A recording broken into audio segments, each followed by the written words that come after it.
Welcome to Penrose Learning, where we make understanding easy. You start by saving the Excel workbook with a clear name and version date so recipients know what to open. Next, upload it to OneDrive, Google Drive, or a SharePoint folder you control. Those services generate shareable links. Once uploaded, make sure you have upload or edit permission on that folder so link settings are available. If you use a work account, pick the correct tenant. This sets up sharing controls and avoids permission conflicts later. You now create the actual link inside the storage service. Select the link type, view only, comment, or edit, because this controls how others interact with your workbook.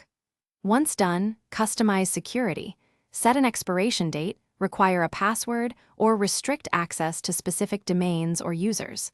Make sure to switch between anyone with the link and specific people depending on sensitivity. These steps prevent accidental edits and help you track who can open or modify the file.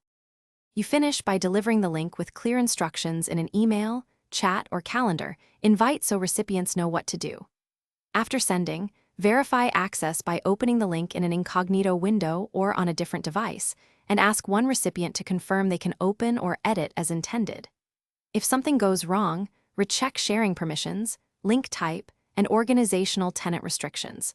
Often the fix is narrowing or broadening access and regenerating. Thanks for watching. If this was helpful, leave a like and consider subscribing. See you next time.